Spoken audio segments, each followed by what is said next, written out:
Good afternoon, everyone. Live from Silicon Valley, California. This is Success Sadhana. My name is JM, and I welcome you all to a program today where we'll discuss Sādhya and Sādhana. As you know, Vaish is currently traveling. He's on a 3 weeks trip to UK, but he has encouraged to continue the transcendental vibration. So thank you all for joining today so that we can discuss and learn from each other.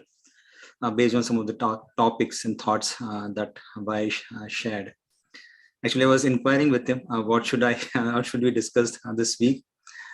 He just said, maybe look at some of the spiritual videos which are there and pick up something and we'll discuss it. So I was thinking, what topic should I choose? So this is Success Sadhana. Sadhana means practice, and whatever practice we do, definitely they are for a purpose or a goal.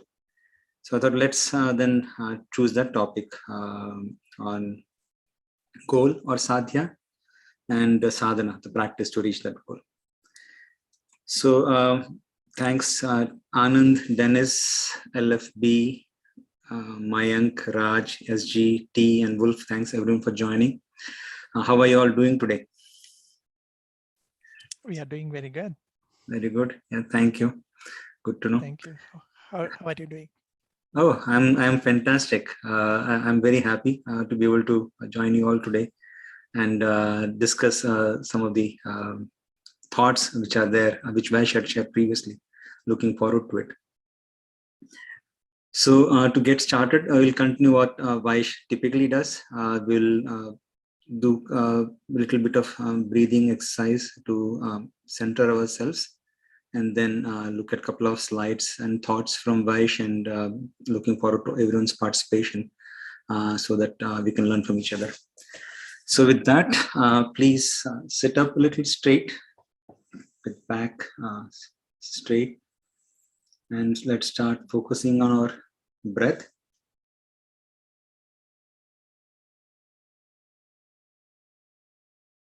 As you focus, start taking a little deeper breath than usual.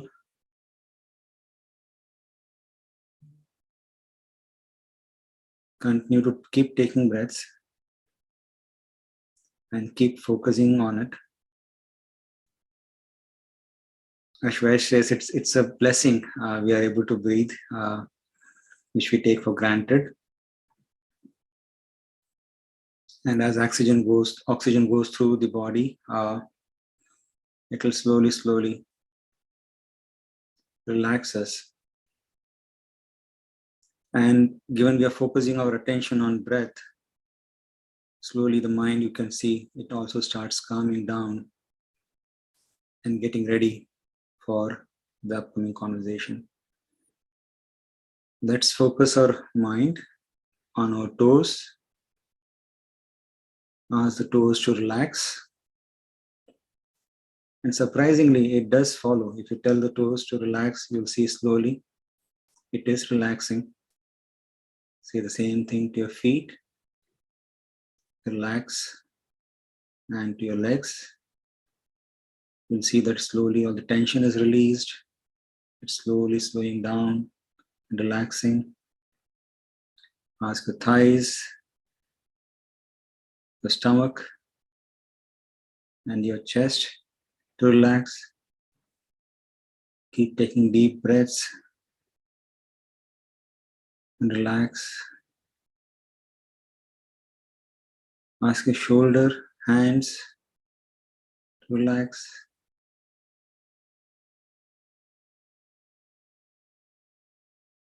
Your chin, your forehead, your eyes, relax. Keep focusing on breath. Keep taking deep breaths and relax. Now we'll chant few Om mantras.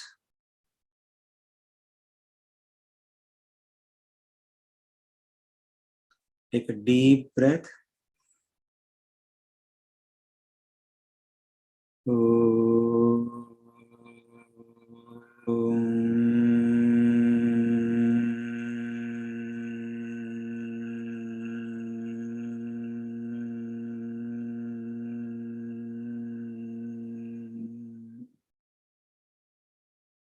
Another deep breath.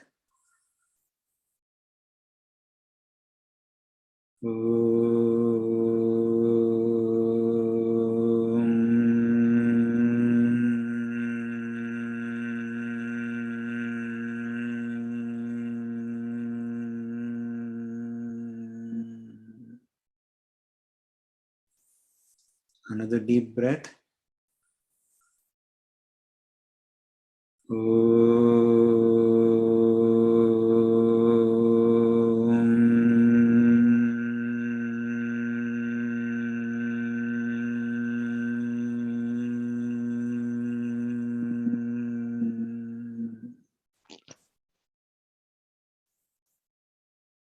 Feel the vibration of the Om mantra.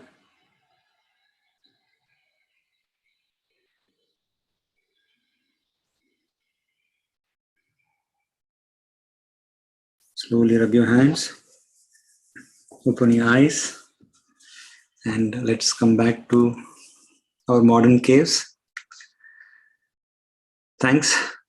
So before I start on some of the thoughts Vaish has previously shared, anyone wants to maybe share any thoughts or any question that they have today?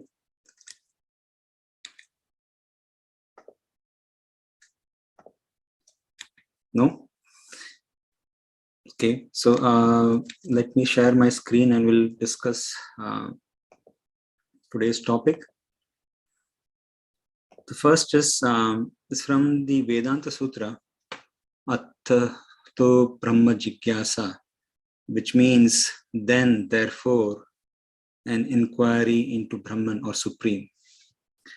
So now, basically it calls upon, okay, now finally you've started your inquiry for Supreme. When I was thinking of this, an incident came to my mind, which happened a few years ago. I regularly visit a local spiritual center. And there it was, I think, a festival. So people had come, several people had gathered, and they of course, it was a festival, so a lot of festival mood, nice dresses. Everyone was wearing nicely dressed, good food, music, dance. Everything was going on. People were catching up with each other, having conversations. So I was talking to one of my friend, a group of friends rather. Then we saw that there was all age, right? Like there was a few little kids also running around, and there was some little small. I think something happened between a couple of kids, and one of these, I think the girl was 4 or 5 years old. She got very angry with what conversation she was having with her friends. She was very cute, nicely dressed, but she was a lot of anger. So she started walking away from her friends. Whatever discussion happened, and she was trying to go inside the center. So I saw my friend noticed her, and she is the girl. She's very cute, very loving, and everyone loves her for sure. And my friend also he loves her a lot too, because he knows her since she was small, like she was born. She frequently visits his house, and they know for each other. And so he just happened to, maybe he thought, let me tease her a bit, and they have fun going on between them too. So he called her name out, Aradhya, loudly. The girl who was walking away from her friend suddenly stopped and turned around towards my friend. And she was just looking because her name was called, and he said, "Don't go inside the center." She got super mad. I mean, she was already mad, and now suddenly somebody is telling her not to do what she wanted to do. She became very mad and said, "No, I am going to go inside." She turned and then quickly went inside the center, and we all burst into laughter. Of course, and the whole incident was very sweet and loving. It was just that how she reacted, maybe on the expected lines. So when I was thinking of this Atato Brahma Jigyasa, that incident came to my mind, because Supreme loves us, and accordingly he has given us all facilities, and he has allowed us to try everything that we would want to explore. And depending on our nature, what kind of mode we are in mode of goodness, passion, or ignorance, we try different things, and we all want to be happy. And when we have tried many such things, and we have reached a stage where we have tried to become rich, we have tried to be very healthy, very famous, very intelligent, and we've explored everything. And after that, still, if we feel there is some emptiness, there is still, we're not fulfilled, we're not satisfied, we're not content, then we start looking at, is there something beyond this that we should be looking for? So similar to that girl, I mean, where we have tried everything Supreme has given us, and finally this dawns on us that we need to inquire something higher. That's when we start this inquiry about what's the purpose, what exactly are we supposed to do in life, that I am not able to find satisfaction and happiness. So in that regard, there is a verse in Bhagavad Gita which nicely describes, it's text 259 from Bhagavad Gita. Though the embodied soul may be restricted from sense enjoyment, the taste for sense objects remains. But ceasing such engagements by experiencing a higher taste, he is fixed in consciousness. Unless one is transcendently situated, it is not possible to cease from sense enjoyment. The process of restriction from sense enjoyment by rules and regulation is something like restricting a deceased person from certain type of eatables.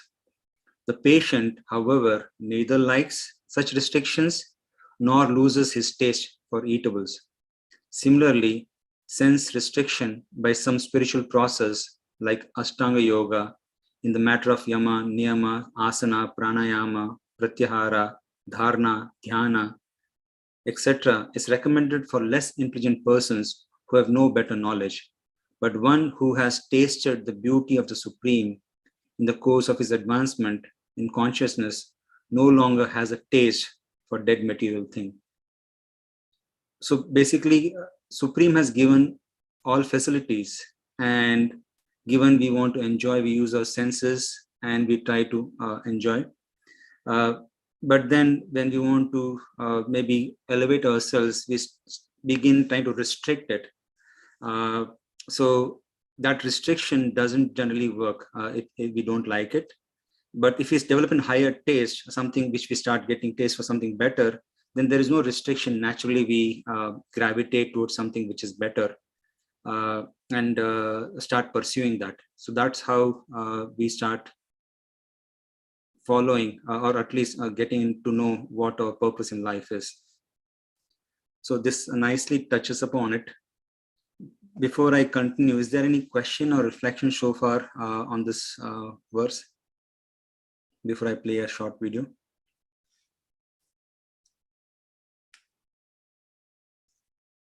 No? Okay, so let me play the video, then we'll discuss a few items.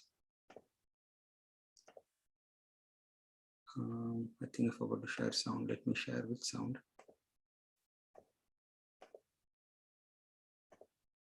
So when I was thinking of purpose and what video should I choose, I was very inspired by this video. So I thought to maybe to play this by his own story and how he discovered his own purpose.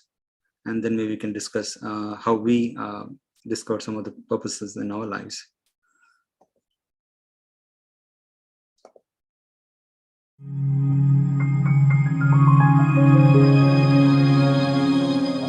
When I was a child, I was deeply curious about the mystery of life. Trying to wrap my mind around it, I would sometimes ask my parents about the reasons for death. They thought that because I was so young, I shouldn't worry about it, but I did. I remember looking up at the night sky, asking my big brother, "What's on the other side?" He couldn't say, but I wanted to know more than anything. By the time I was in high school, although I went to classes, I frequently questioned the value of my studies if they didn't lead me to answer my two most burning questions. What is the purpose of life, and why must I die? So during my junior year, I renounced the material world. I quit my sports team. I walked to school barefoot. I gave away all my possessions except a small Buddha statue, a few spiritual books, the most basic clothes, and a blanket for sleeping on the floor. I distanced myself from my friends and dealt sparingly with my family and home. Understandably, my parents were alarmed by the abrupt change, and they had to take me to a psychiatric evaluation. Outwardly, I appeared misguided, but inwardly, I felt a presence, one who truly understood me and was nudging me along this spiritual path. It was an incredible relief. I had decided to find the meaning of life at any cost. Although I fancied myself a yogi living in the Himalaya, I was still a teen living at home in suburbia with my parents. I was determined, but I didn't know exactly what to do next. Then, one day, as I sat in my room fasting, meditating on a candle flame and chanting a mantra I had extracted from a book, my high school friend, Richie Corsa, knocked on the bedroom door. I didn't answer, but he spoke through the door so that I could hear him. A monk sold me this magazine when I was downtown. It's some spiritual thing. I'm not interested in this stuff, but I know you are. He left the magazine outside my door. After a while, I went to see what kind of magazine he left me. It was propped against the wall next to my door. The shiny cover illustration of the avatar, Chaitanya, arms raised in the air, dancing through a tropical landscape, immediately caught my eye. The masthead read, "Back to Godhead. Godhead is light, nescience is darkness. Where there is Godhead, there's no nescience." Richie was spot on. I was interested in this stuff. I carried it into my room to have a closer look. Opening the magazine, my eyes locked onto a painting of a golden brown complexion guru. His head was cleanly shaven, and he sat cross-legged on an ornate seat. He wore flowing saffron robes and a flower garland around his neck. His wise but compassionate gaze captured my heart. Below the painting, the caption read, "His Divine Grace, A.C. Bhaktivedanta Swami Prabhupada." Suddenly, a singular thought entered my mind. This is my teacher. Never before had I been gripped with such absolute conviction. I stared at the portrait for several minutes, and it occurred to me that it was utterly mystical for this magazine to have appeared at my door. I turned the pages with rapt attention. That was in the summer of 1973. After deep study of my guru's writings and with my parents' support, I became a monk at 16. For the next 13 years, my spiritual practice grew deeper and richer. In 1986, friends introduced me to Nirakula Dasi, a fellow disciple of my guru, Srila Prabhupada. She had a pure heart and a radiant, beautiful smile. We felt an immediate connection and had similar goals, so we soon married and began building a life together. Living outside the monastery was a little awkward at first, but ultimately we learned how to integrate spiritual principles into a modern, fast-paced life with its layers of pressing responsibilities. As it turned out, being steeped in spiritual practice was tremendously beneficial. It provided steadfast joy even while dealing with the complexities of the modern world. Whatever challenges showed up, we could meet them with peacefulness, creativity, and resolve. Today, my work revolves around sharing with others the gems that I've received. It's not practical for everyone to renounce the world and live in a monastery, but the most potent spiritual tools are available for everyone to use within normal daily life. I appreciate the time you've taken to hear my story. Now I'd love to hear your story. Please drop me a note. My contact information is below.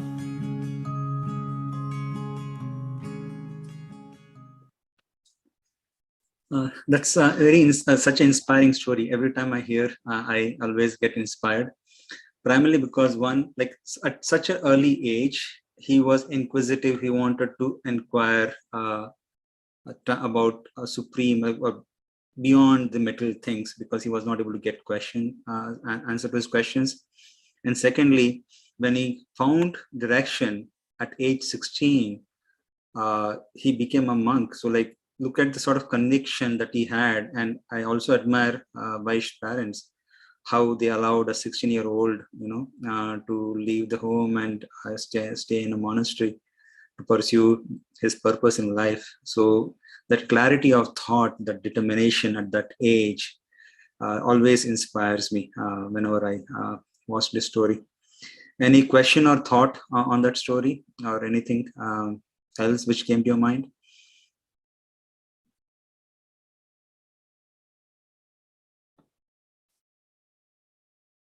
No? So what I would like to do next is just continue this process, and just let me share my screen. What I was hoping was if we can share with each other what's our life's purpose, so that we can understand and maybe learn and grow together.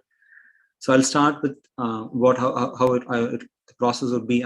We each one would share whatever our purpose is to inspire others, and then we can hand over or maybe just popcorn it to next person. The other person, if they feel like they can share their purpose so that we can inspire others, or you can just say Hari Bol and pass on to the next person. So that way we can go around and learn from each other.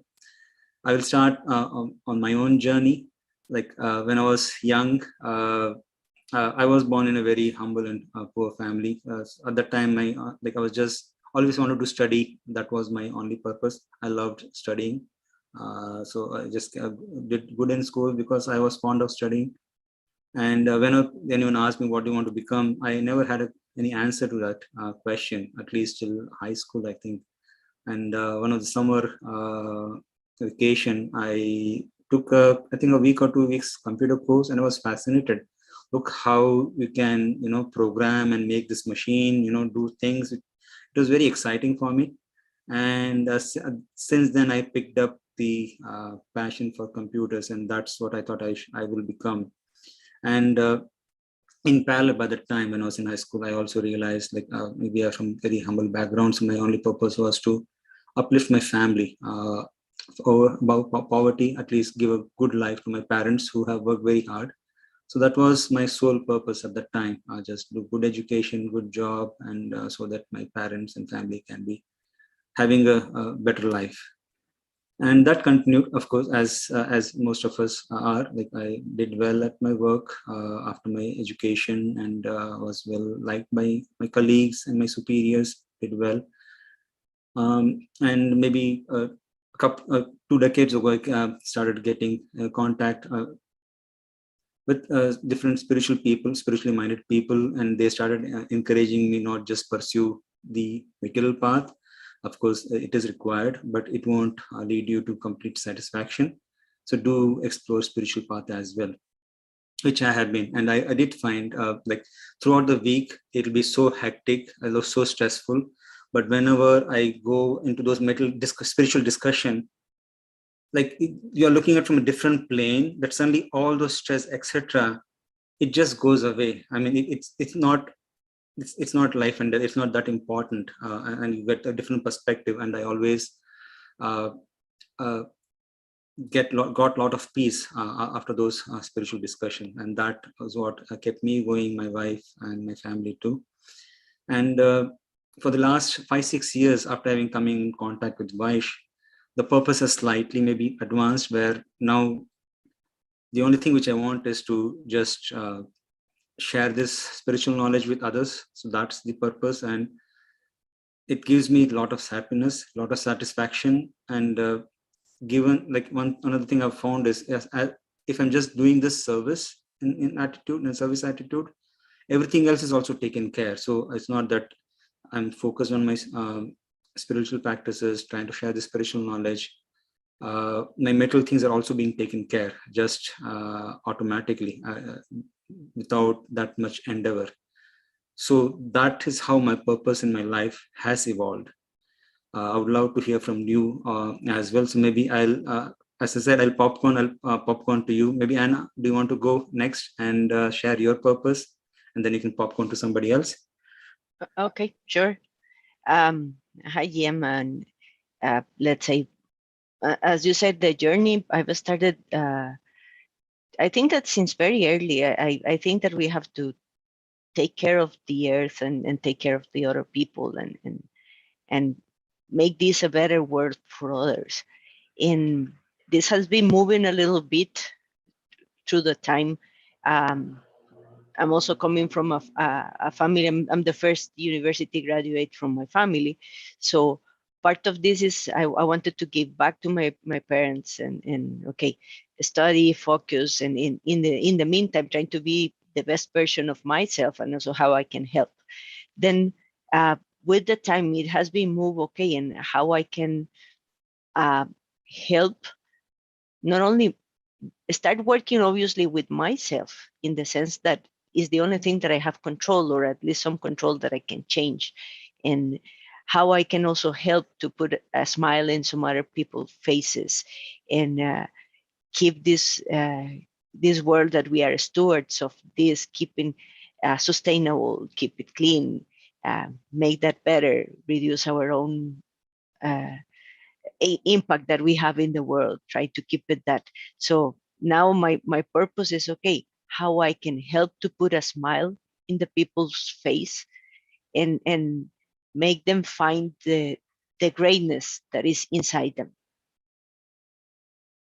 Thank you. That definitely inspires. When you are able to make others happy, in turn, we are naturally become happy as well, and that's the best thing you can do. So yeah, that's inspiring. Thanks, Anna, for sharing. Do you want to maybe popcorn to someone? Just call out. Or if not, I'm seeing T is the following one in my screen, so I will call T. Thank you.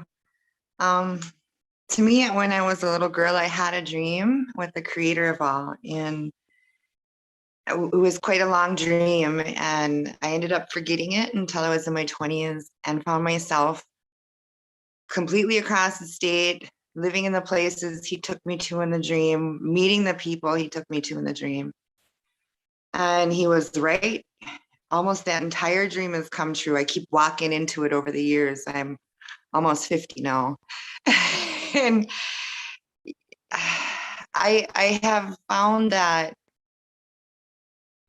I'm not here for the people, my people, even though that's how my work goes and my walk and my life and my sacrifices in everything. But always it's been for the creator of all, and the universe is beyond his creators. And to see them smile, to give them an exhale. And the times that we are in, especially, I believe we all chose to be here, whether we remember it or not. And we all knew that in these times, we could be a light in the dark. And that in and of itself is a huge aspect to beating this spirit war that's going on, this darkness that's around us. And to find those like minds with those truths to help keep feeding that beautiful truth. So I think ultimately what we're here for is our spiritual growth, to truly and wholly inside and out be doing it about, because this is what we're about. So always question, is this what I'm about? Is this what I want to be about? And seeing these other good qualities in spirit around us, in the land, in the plants, in the animals, in the water, in the teachings all around us, in the sky, and in each other. And pulling from that and creating that is about us too, making better selves. So I think that's what we're here for. And in that effect, if we're able to affect each other in that positive way in their spiritual growth, but free will, ultimately, it has to come from them. You can't convert people. I can't get my own people as we're dying to choose to not assimilate, to not colonize, to not be dysfunctional, to not carry on generational trauma and dysfunction, and instead get them to choose the scary unknown, the goods, because that makes such change, in their life and their everything, and looking backwards and looking forwards, a lot to face. So I don't wish that on anybody, but I'm here for them. But ultimately, I think what I'm here for is our creator of all. I just want to put a smile on his face and make him proud. So in my steps and my responses, I try to think about that.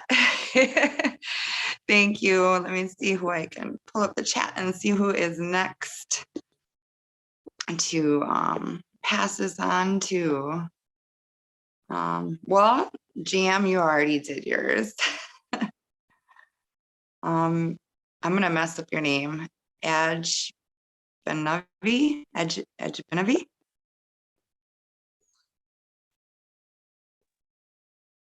Thank you, T. Thanks. That was very, very heartfelt. Thank you for inspiring. Benavi, do you want to maybe share your thoughts on what your journey and purpose is? Or maybe you want to pass on to somebody else?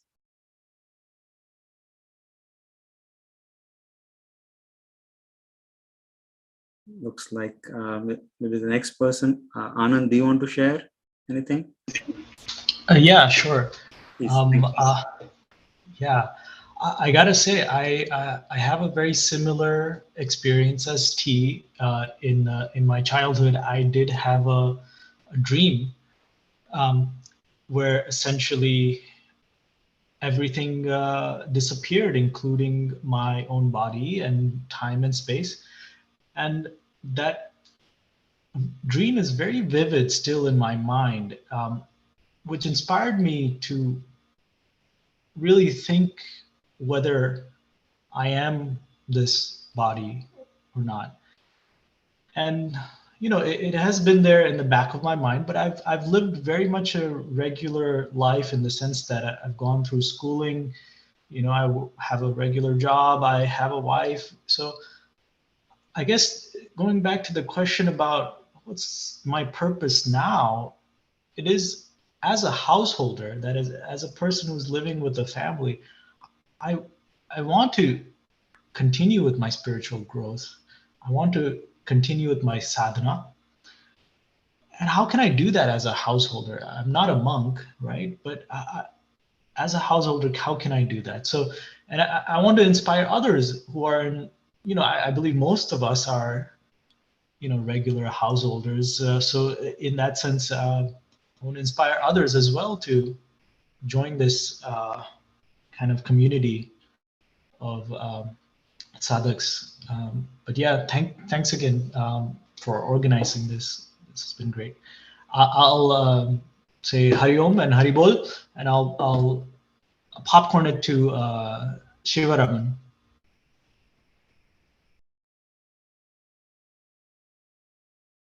Did you say Shivaraman? That's right. I said Shivaraman. Yeah. Shivaraman, would you like to share something? Yeah, that's right. Yeah, I'll kind of pass on to the next person. Thank you. Please. So, whom would you like to pass to, Shivaraman?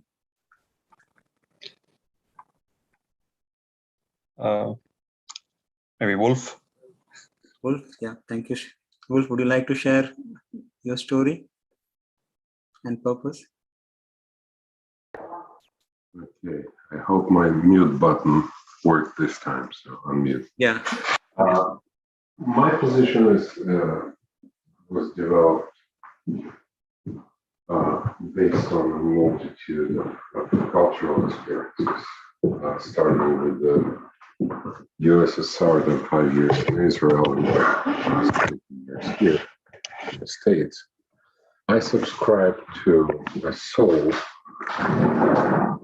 emotional battery that is charged on this side of the equation.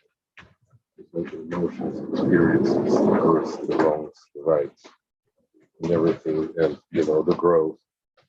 And then there's a discharge cycle on the other side. That's how the Supreme Being or Creator progresses forward. And I don't remember, I heard about this theory somewhere, but it makes total sense. It's a horizontal 8 figure. It's 120 years on this side, it's 480 years on the other side, so it's a charge discharge. That allows the supremacy to move forward, otherwise omnipresent, omnipotent. I've done everything, I've seen everything, so this is, from my perspective, how we fulfill the collective on the other side with our own. So it's some sort of emotional food or emotional drug. Hope it makes sense. Yes, thanks, Wolf. It does make sense. Would you like to pass on to somebody, or maybe if anyone else feels inspired to share their purpose and story, you can unmute yourself and share.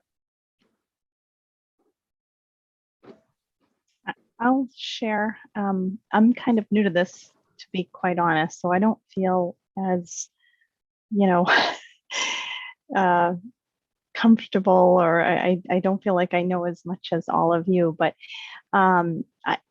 I too grew up pretty poor and very humble life, and I kind of thought, I'm just going to work really hard and have money, and that'll be will make me feel more comfortable and important and things like that. And as life changed and evolved, and I got married, and I grew up Catholic, it wasn't until I started getting older that I realized, there was always I was always moving the goalpost for myself, and it wasn't, those material things weren't really bringing me very much happiness, because I'd just say, okay, well, when my 401k reaches this, and now this was all taking place while I was going to the Catholic Church, and I just felt always stressed and things like that. And it wasn't until I came to Intel and started going to some mindful meditation things, and I have a woman that I used to work with who's a yoga instructor, and she's a yogi now, and I started doing she would do a 5-minute meditation in the morning. And I noticed how much calmer I was starting my day, and that during the day, things wouldn't trigger me as much. And I just noticed a shift in my priorities, and kind of pulling back with material things. So this is still a journey that I'm on, and I'm learning every day, but I feel like the universe is kind of, I totally believe in putting things out to the universe, and it's a work in progress every day for me to kind of learn more and just find how I feel more in balance with my life in the universe versus the Catholic Church or my job. So yeah, that's my share. Thank you. That was very helpful. Yeah, I, as most of it said, and I felt that I experienced the same thing as well. When you spend time on introspection and internal development and spiritual growth, it does make you calmer, and you're able to lead a more a content life where at least you're giving back and you're serving. So that helps a lot. So thank you for sharing. That was inspiring. Anyone else want to share, or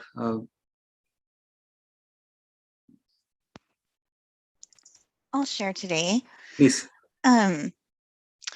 First, I want to start by saying thank you. I have had a rough week today. Somebody very close to my family died of COVID this week. And Sorry to hear that. I was going back and forth about joining today's. And when I joined, you had the most peaceful smile on your face. And I instantly it almost like brought me back down to a calm of, it's okay. Like we're here to support each other. And so I just wanted to start by saying that it really just being part of this community has meant so much to me over this last year. And like the last one shared, I am new to this journey. I've thought about this question a lot since he asked one other time, what is our purpose? And I kept thinking, what do you mean? What is my purpose? Because my purpose was about other people. And I was like, well, what's mine? And so it's something I have thought a lot about since having this discussion once prior in this meeting. And I feel like I really opened up, especially from these weekly sessions, of realizing that everybody really does have their own journey, and most people who have a spiritual belief, different or not, it's all meant from the heart, and they're intending to find the goodness in the world.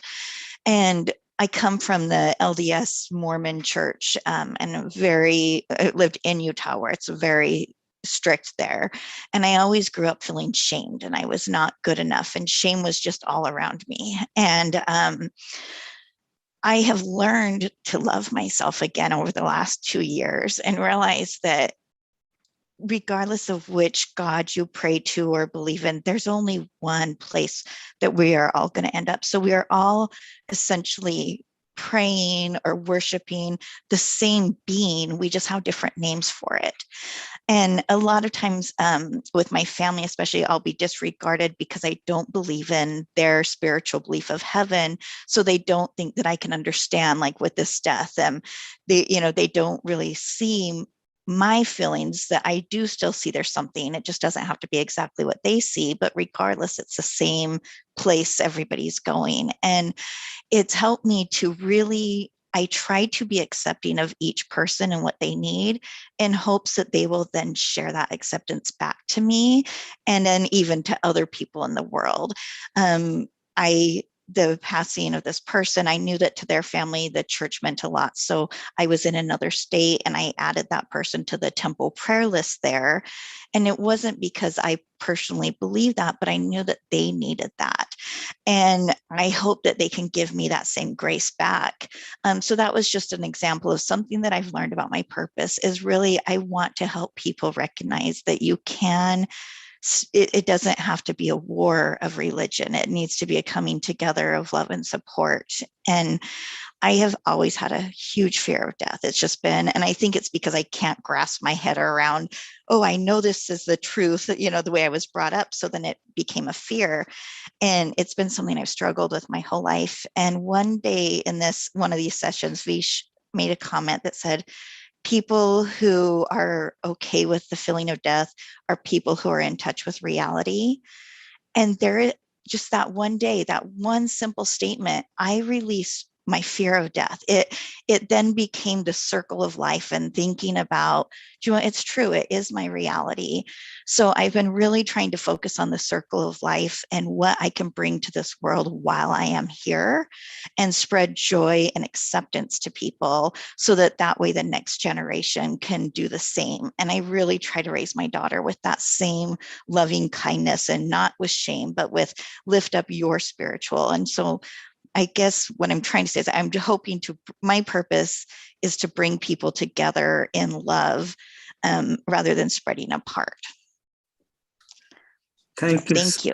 Thank you so much, Dennis, for sharing that. There are lots of hearts coming on the Zoom, and that was very touching story. And I agree with you. Once you accept accept death as a reality, it becomes much easier. I remember I was traveling with my family. We were in Toronto, Canada, 5-6 years ago, and I was traveling with my family. And there, after one of the spiritual session, the topic of death came, and my daughter was very young, I think 3-4 years old or something. And she was very anxious. What is, like, will we die? She was, that question came, and we said, yeah, you will die. So then she said, will mom die? Will you die? I said, yeah, mom will also die. I will also die. And she asked, will the house die? And because I think she wanted to feel a home where she can be part of. We had a neighbor, Manjeet, will she die? So like, she was inquiring, and that is such a difficult thing to initially accept. But if that is reality, and if you can see beyond, it becomes much easier. So, and yeah, the purpose of life is to share love and grace and make others happy. I fully agree with that. If that becomes a purpose, life becomes very happy, as well as you can get a lot of content out of it. Thank you so much again for sharing. I'll go on to the next section of today, purpose and practice. I'll just touch upon a couple of thoughts which Vash had previously shared. So on the practice side, in Bhagavad Gita 12.9, it's written that my dear Arjuna is a warrior.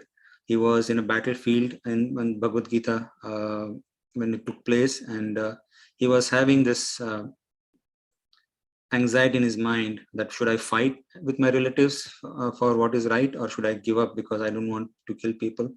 So as part of that conversation, one of the verses in 12.9 said, "Oh my dear Arjuna, O winner of wealth, if you cannot fix your mind upon me without deviation, then follow the regulative principles of Bhakti Yoga. In this way, you develop a desire to attain me." Bhakti Yoga is the purification of the senses. At the present moment in material existence, the senses are always impure, being engaged in sense gratification. But by the practice of Bhakti Yoga, these senses can become purified, and in the purified state, they become directly in contact with the Supreme. This love of Supreme is now in a dormant state in everyone's heart, and their love of Supreme is manifested in different ways, but it is contaminated by mental association. Now the heart has to be purified of the mental association, and that dormant natural love for Supreme has to be revived. That is the whole process. So in summary, Bhakti Yoga's primary purpose is to revive our love for Supreme, which manifests as love for other living entities, because they are also part of Supreme. So if we start loving all the other living entities, we start loving Supreme as well. When we start serving them, when we start making them happy and they reciprocate. So that way, and we engage all our senses in doing that activity, then the senses are purified, and the purpose of life is fulfilled. So that's the summary of this verse. And I'll share a short video which Vaish had a couple of, I think several months ago related to this. I think I didn't share sound. Let me share sound too. Let's share.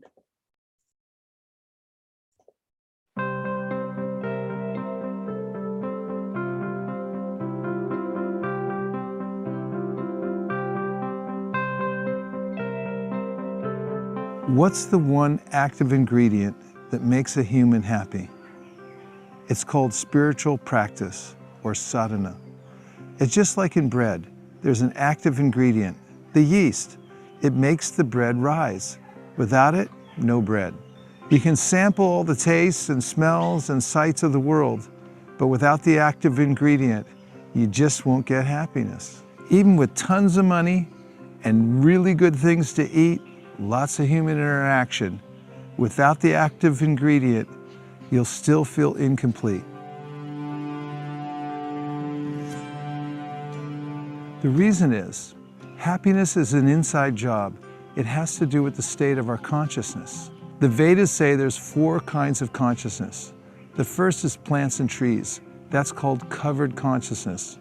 They grow towards the light, they drink water, but they can't think.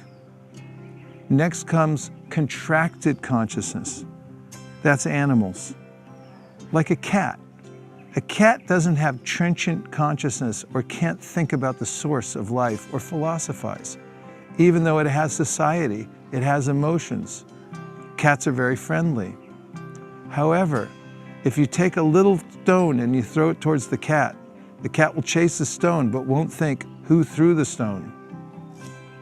Above cats and dogs and animals are humans. Humans have what is called budding consciousness. Budding means potential. It means something great is about to happen, about to open up. And then when you have humans plus spiritual sadhana, you get flowering consciousness. It means you can open to your full potential in life if you just add the active ingredient, that spiritual practice, sadhana. Just for starters, here's 3 spiritual sadhanas or practices that yogis have used since time immemorial. Number 1, mantra meditation. They chant the spiritual vibration, and when they hear it, their consciousness opens. Number 2, they eat spiritual food called prasadam, food prepared and offered lovingly to our original divine source. And number 3, they cultivate spiritual knowledge by reading and hearing from books like the Bhagavad Gita. These 3 practices are fundamental If you do them a little bit every day, you'll notice that your consciousness starts to expand and you'll feel happiness in your life. Thank you very much. Add some spiritual practice to your life. Get your sadhana going. Thanks a lot, and have a fantastic day.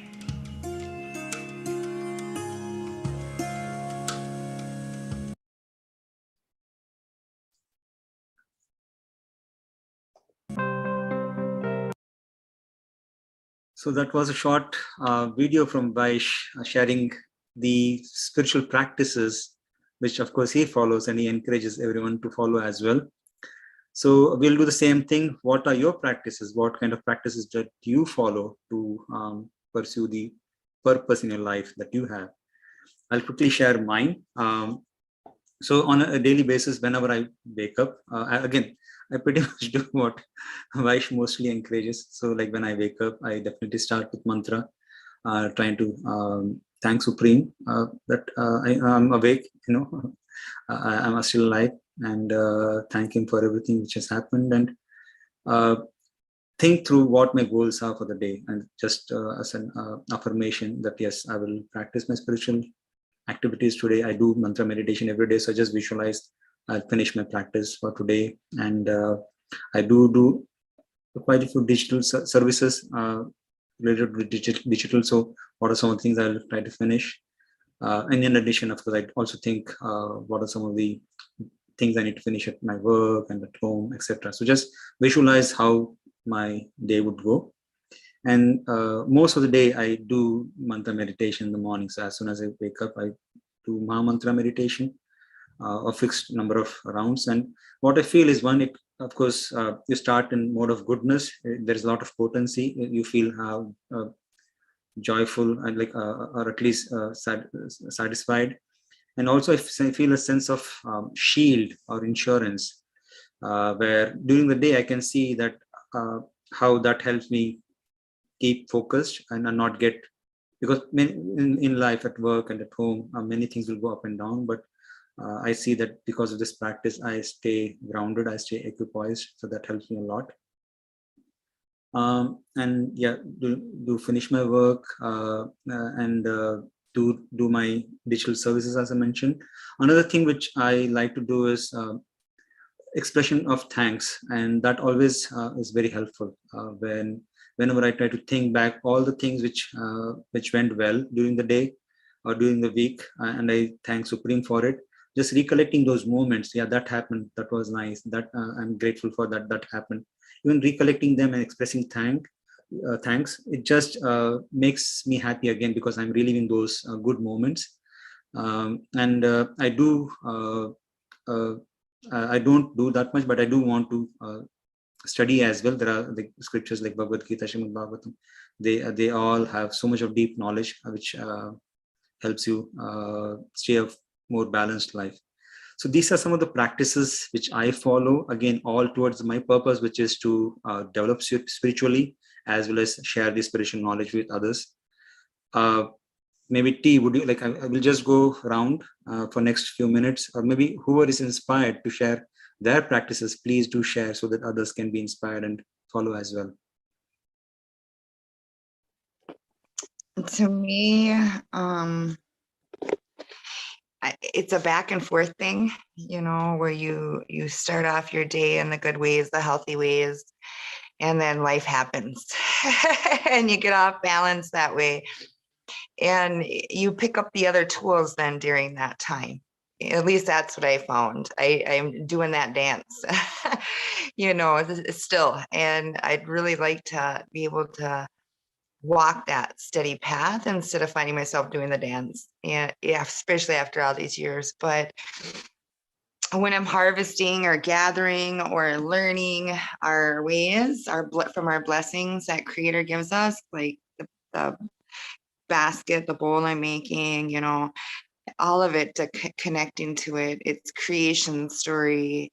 I'm always giving thanks, but I think the most important part is our curiosity that child us, and child us did not have absence of faith, things like that. Childus just had this innate connection to spirit. And so to look at the world out childless eyes, and that child in us can know it can do anything. We can accomplish anything. We can get over this, can find positivity in the worst situations. So I'm always trying to feed child us. I used to do spirit food all the time. That was my way of life. In my 20s, I was up on the Red Cliff Reserve in northern Wisconsin reservation. And the people said I was like a monk, but native, because how I was, how spirit would come, the teachings and the messages that would come, down to how I washed my dishes, vacuum, dust, everything. I'd start at the east, go to the south, and I'd see each spirit being and the creator in the center. I would see them, I'd see their story, and I moved quickly through everything, but I was constantly with the directions, always in prayer. And I always put out spirit dish. And then I had to move off the reserve in between these two reservations. And there was houses so close and all these white folks. And they were watching me all the time if I went to put a spirit dish out, and things got weird. So I had to stop. Like I started hiding living our ways, and that's not good that I did that. I wish I never did. I wish I would have continued on, and not in a cocky or in spite way, but continued on no matter what, and kept my chin up, but I did from inside. I'd put a spirit dish inside the house, and so, but that spills over. I mean, you start stepping, making compensations, it costs, and to bring it back. And here on the reservation I'm on now, to really live that good medicine way, it's so much of a change for the people around me that, it's pretty hard. And one of the parents on there said that he was trying to, my daughters are grown. I'm a grandma now, and they're half Irish. And what I had told them is the creator created all of us. He gave us each a language, each unique teachings for our areas, but we have these foundational truths. And I'll share that with you, but I wanted them to go the way creator meant them to go. You have to let your kids, out of free will, like anybody else, find their way. You can just live by example, and have them, have fun with it, have them call you on it. Have them check you in it all the time and go, hey, is that of your ways? and keep you on your toes and become a better you for yourself, but for them too. So that's what I tried to do. But with my people, we're breaking cycles of trauma. So each of us, it's a lot of growth, and hopefully the next ones constantly outdo us. But the circumstances we're under, if you're off the reservation, the communities around are very racist, very violent. And so it is hard to continue on in our ways without constantly facing something. But I'm learning, and I'm so appreciative of you guys because of these truths you guys carry and share, and that energy, your spirits, how they are, because of how you live that truth.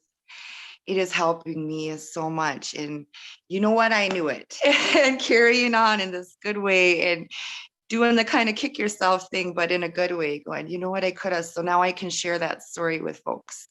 Anyway, thank you. Thank you, T. Yeah, thanks. Thanks for continuing your spiritual practices despite all the challenges that you go through. And I agree, like even I do, whenever I take food, I do thank the Supreme for giving it. So spiritual food is a very satisfying practice as well. I see we are out of time. I do have a request for next week. Do you have anyone has suggestion what topic maybe we should discuss? If anyone has, just please type in your chat box so that next week when we come, we can maybe touch upon it. Any question that is on top of your mind, or any thoughts you have, maybe it'll be good to discuss as a group. If I may, it's why is it so difficult for the rest of the world to arrive to the wisdom? difficult for rest of the world to arrive to the wisdom. What we are here, it's what 50 of us on both sides, maybe 100, but it's not 10,000 or 10 million. Because when I look, this is a little window to heaven, as I call it, this community and this experience. Mm-hmm. But then when this is over and I'm looking around and I say, holy stuff, why cannot this be broadcast more often and becoming a mandatory studies and bringing up our children? And even the country like India, where all majority of it originated or being shared with, even that country is in a lot of turmoil internally. So that might be a why. Why? Understood. Thank Thanks. you. Yeah, that's a good question to contemplate.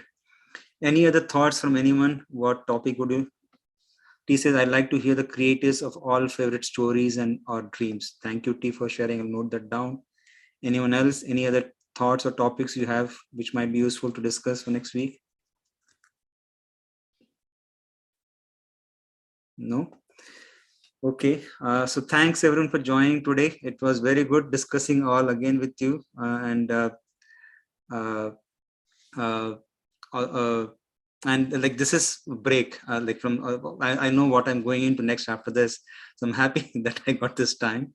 And one more week left. I should be back the following, so just one more week left. So let's continue. So with that, as Vaish always says, let's finish with the transcendental Hari Bol that he mentions as we sign off. Hari Bol. Hari Bol. Hari Bol. Haribo. Hari Haribo. Thank you. Haribo, thank you. Bye. You're doing